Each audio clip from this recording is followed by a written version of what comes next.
everything is changing in India. It's like the difference between the Dark Ages and the Enlightenment. We see huge potential, a market of 900 million people. Things are happening here. India is opening up, and you can see the future.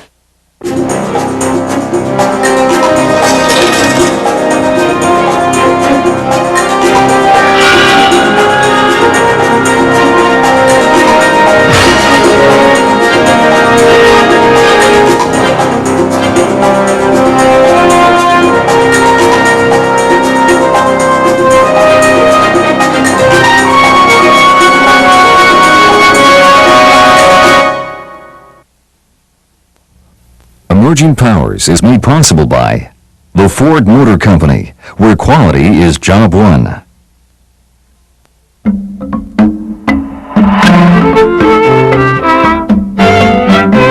Emerging Powers is supported by IBM. With additional funding provided by the Corporation for Public Broadcasting and by the annual financial support of viewers like you. Hello, I'm Consuelo Mack from the Wall Street Journal. While the Soviet Union dissolved and the Iron Curtain fell, a quieter revolution was taking place elsewhere in the world as other countries turned from state control to capitalism. Now these fast-growing economies are becoming world-class competitors and markets for the United States. One of these emerging powers is India, the second most populous country on earth. After decades of socialism, India's economic liberalization program is moving the country toward free markets and free trade. India could become one of the world's half-dozen leading economies within the next decade. In this hour, we'll be looking at this giant country in transition and introducing you to a different view of India from the one you may be used to.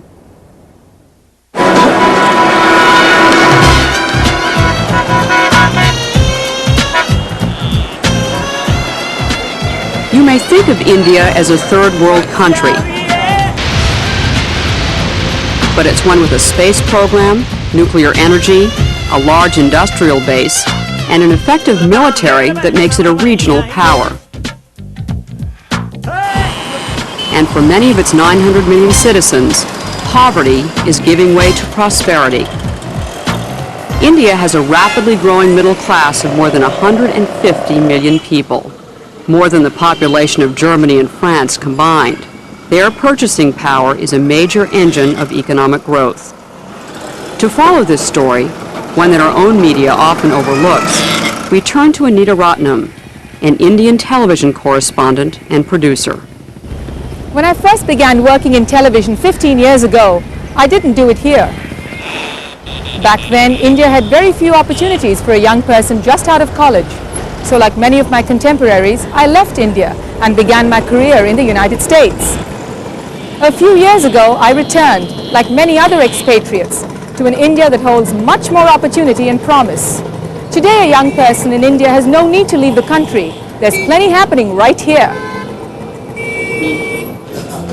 1, 2.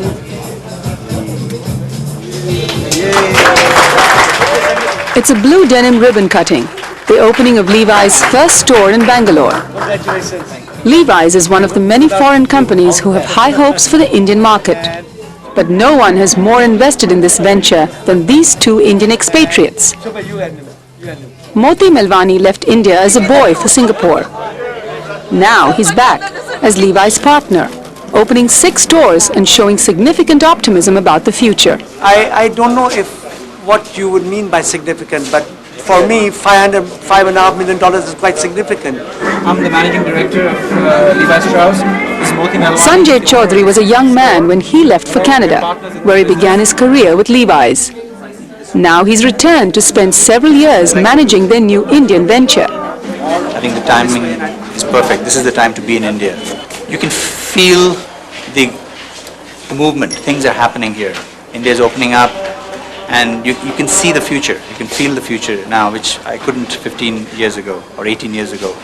Back in the 1970s and 80s, generations of India's best and brightest left the country, seeing no real opportunity here. Now, expatriate managers like Sanjay Chaudhary are happy to return, and not just for the sake of nostalgia. With the opportunities available now, India has a much higher profile in our company today. And therefore, it is a higher profile job to do today than it would have been 5 years ago. I think I still would have come back because of my love for the country, but I would have come back taking it as a hardship assignment. I'm now here because I want to be here. It's like a new frontier. Other expatriates have returned to start businesses of their own. Arya Bhattacharjee is co-founder of Arcus Technology, India's first computer chip design company. Like many Indian engineers, Bhattacharjee went to the United States for his training. Then he worked in Silicon Valley at Intel and Cypress Semiconductor. But he and an Indian colleague wanted to strike out on their own. So we said, let's form a company. Then we discussed what's our distinctive competence, what's our advantage. Say, hey, we're Indians, aren't we? So let's try to bring it in the equation and see how we can be competitive. Well, the competitive advantage boils down to really manpower. Manpower in the intellectual property domain. Bhattacharjee knew he could draw on a vast pool of talented, well-trained computer engineers in India. Real-time multiplier accumulator unit. At first, things looked bright for the new company. Arcus received a government contract to set up a $100 million plant for manufacturing computer chips. But that soon hit against the wall of bureaucracy. We wasted 3 years of our lives trying to get that project accomplished. It never happened. Because we got into this entire mess of non-liberalized economic India, and we were breaking our heads against the wall, and nothing happened. At that time, Arcus almost failed. Arcus decided to focus on designing chips rather than manufacturing them. Then, at the same time, India's economic liberalization helped jumpstart the company. The way the liberalization helped us, that we were able to bring in expensive hardware, software, and the basic equipment required to do chip design. And also we could attract talented people, expat Indians other than me, back to India. Today, 15 of the company's 60 engineers are former expatriates who have left good jobs in Europe and the United States to work at Arcus. In this company, I have a model by which they will make more money than anywhere else in the world.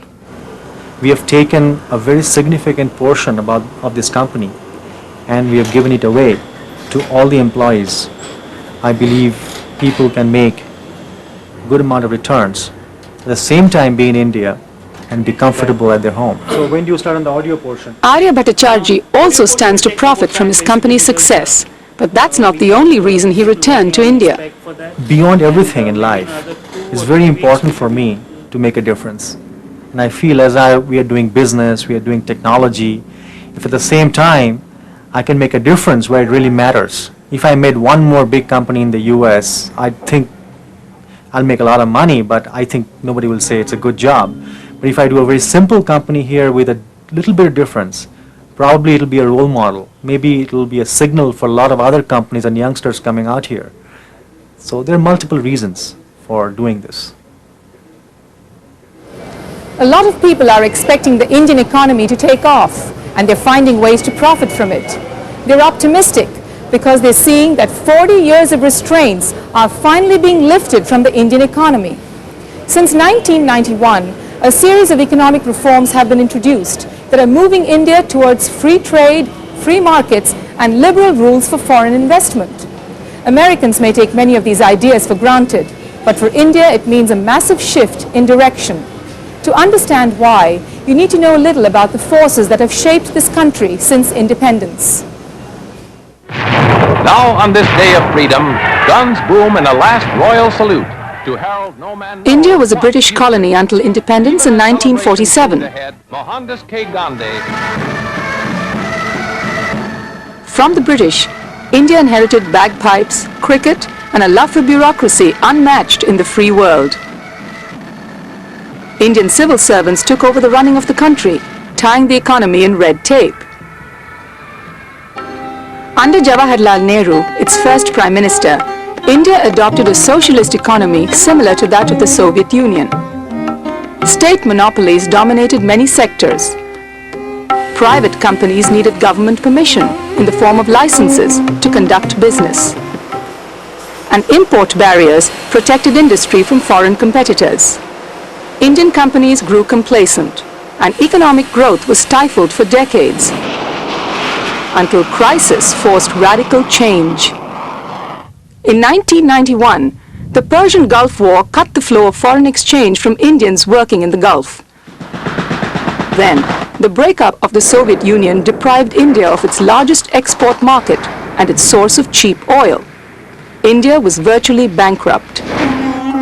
So in 1991, a new government, headed by Prime Minister P.V. Narasimha Rao and Finance Minister Manmohan Singh, pushed through a dramatic program of economic reforms, lower import barriers, new foreign investment, and free market competition. The liberalization program, as it was called, enabled India to put its finances in order.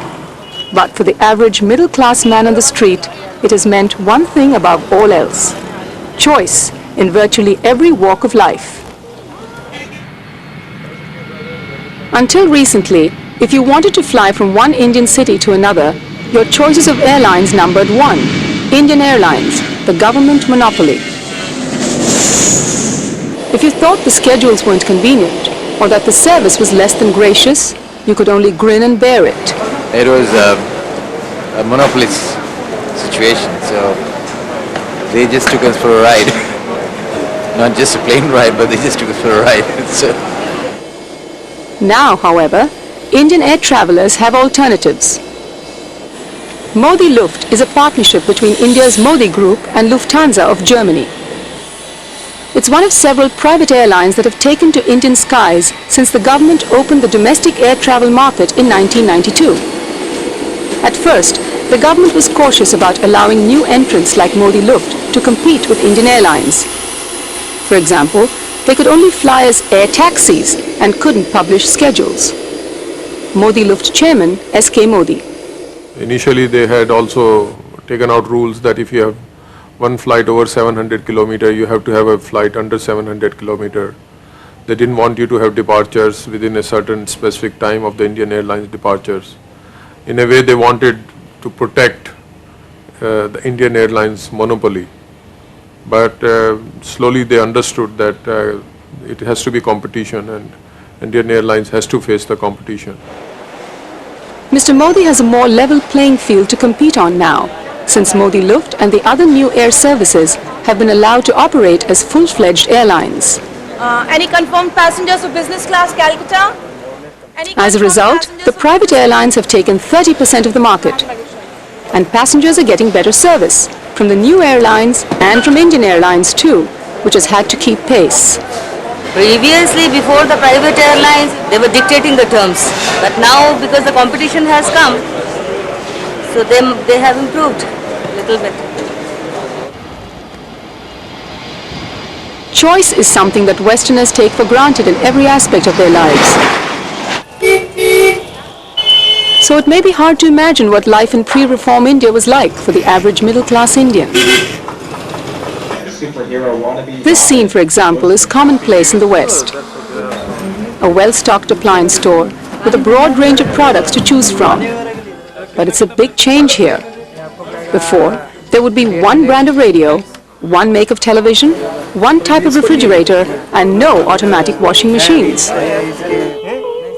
The merchandise might be shoddy, made by Indian companies that were protected from competition. Today, more imported products are available, and Indian companies can produce whatever they want. That's been good for consumers and good for businesses that serve them.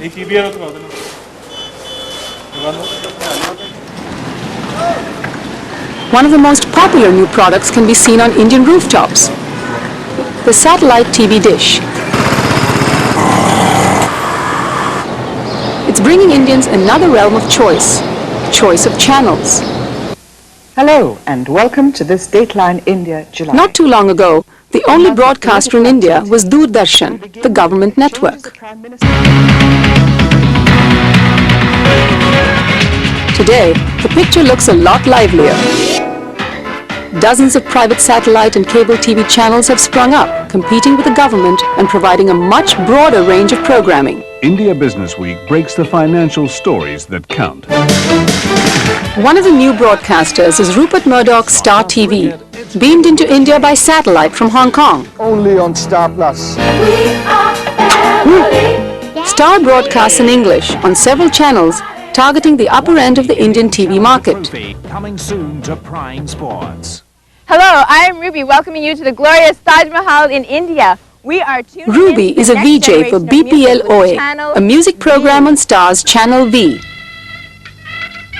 Born and raised in Canada, she's now one of the best-known faces in India.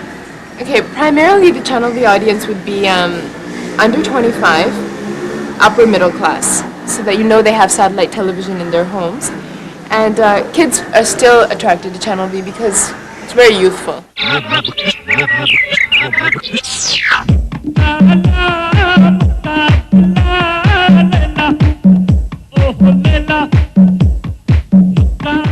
BPL-OA runs Hindi music videos, which are actually clips from Indian feature films. Almost all commercial films in India are musicals, and the songs are what sell the movie. So music television caught on fast here. Kissing on the lips used to be taboo on Indian TV, but the wet sari and the pelvic thrust have long been staples of the genre.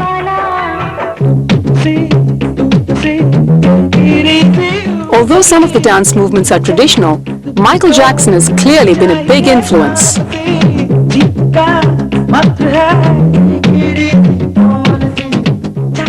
Half the Indian population is under 20, so Channel V's potential audience is vast. With new channels like Channel V targeting specific audience segments, viewers have many more choices of programming. Now there's new channels coming up every single day. I mean, if you have enough money, you can open up a channel and talk about anything you want to talk about, which seems like a scary thought, but it's not really, because it's exposing people to different things they haven't thought about before, which is good, which is healthy for a society. And I think ultimately it'll just filter down to what the Indian population wants. The biggest ratings go to the Hindi language networks. Zee TV is India's largest private channel, seen by more than 100 million viewers and carrying 7 of India's top 10 programs. Subhash Chandra runs Zee TV from this office in Bombay. Chandra began as a rice trader, then expanded into packaging, real estate, an amusement park, and now television. It may seem strange that a rice trader would start a television network, but in a country where all the media was controlled by the state, no one already working in the business could conceive of private TV. And everybody said, what background do you have? You don't have a film background, you don't have media background. How can you think about it? It's just a joke. But the people in the media and people in the movie film industries, none of them was thinking, because rightly the private television concept was outside the vision of these people. So that was the kind of environment in this country. And now what is happening is that everybody wants to come into television. You know what Mom says? When I get married, there won't be any servants around. So what? With my new Hoover, I like to do my own thing. Consumers are being bombarded with choices now, thanks to an explosion in advertising. Madhukar Kamath heads up the Mudra Advertising Agency, which has just expanded into new offices in this Bombay warehouse building. Over the past few years, the Indian advertising industry has been growing at rates of 30 to 40% a year. Kamath credits new products and new television for the boom. As you're exposed to different programs, different messages that have been beamed to you, the desire to have more and more of the products which you're seeing everywhere else is increasing. The desire to save is becoming lesser, and desire to consume is becoming more. Today there is a wide choice in everything. In fact, one of our agency presentations refers to the consumer of today as the emperor of choice. From one television channel to 30-35 channels. From one automobile or two automobiles to perhaps 10 to 15. From one detergent to about 40-50 detergents. From no washing machines to perhaps 20 washing machines. Today's consumer, the 90s consumer, or as we stand talking today, today's consumer is actually the emperor of choice. One of those new emperors of choice lives here in this Bombay high-rise. Deepak Bagla starts his day with prayers to Ganesh, an elephant-headed god whose function is to remove obstacles. It seems to have worked for Deepak, one of a growing number of Indians employed by multinational corporations. Deepak works for Citibank in their global finance unit. He lives with his wife Vandana, a stewardess for Air India, in a Bombay apartment provided by Citibank. Is breakfast ready? Yeah. You have a lot of multinationals and they're trying to pick up the best. And to pick up that best, they are in a position to afford to give international salaries. Some salaries have doubled or tripled in just 1 or 2 years as multinationals and Indian companies compete for talent. Deepak's salary and apartment, for example, are worth between $30,000 and $40,000 a year, a huge sum in India. I don't think one could ever conceive of such figures, let's say even 10 years ago. The salary which my father retired at is the salary I started my career at. In fact, it was more than that. Like most Indians, Deepak frequently consults his horoscope, and it seems the stars will continue to favor him. It's a favorable period for money matters. You'll meet people of status and position and gain their favor. You may travel pleasantly and profitably, but your workload... I never ever thought in my life that I'll be able to go overseas to study. There's a chance that you might visit a place of... I never thought that I'd ever be in a family situation where we'll think of having 2 cars, one for my wife and one for myself. In fact, the first time I saw a television in our house, that is when I was staying with my parents, was when I was as old as 20. We didn't have a television, and today we cannot think of life without a television. Bold and the Beautiful I follow. Deepak's, of course, is the BBC, and nothing else but the BBC. Defensive looking shot. Oh dear, that's going to be a close one. And whenever there's a cricket match, we try not to miss the match, especially if it's between India and Pakistan. Most middle-class houses now have televisions, videos, fridges, like all the basic amenities are there, which were lacking earlier.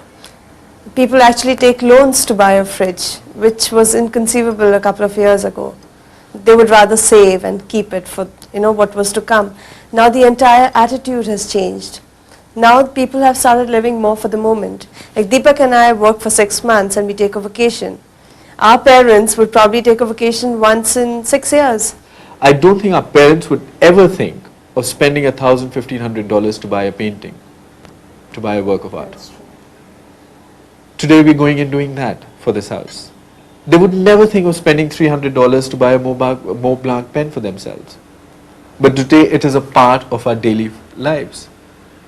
I'd walk in and I'd buy one of those. So it's now more time and money being spent on our hobbies and leisure. Deepak Bagla is just the kind of upper middle class consumer that one Indian firm is aiming for, if it can just get them to consider the product.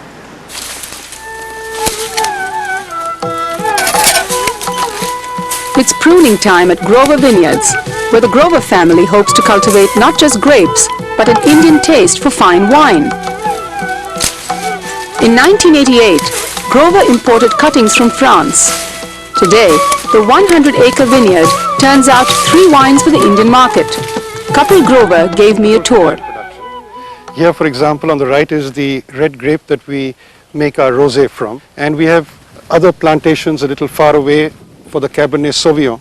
Growing wine in India isn't quite the same as in France. For example, the tropical climate allows 2 crops a year instead of 1. And then there are certain hazards unique to India, as French winemaker Bruno Yvon has discovered.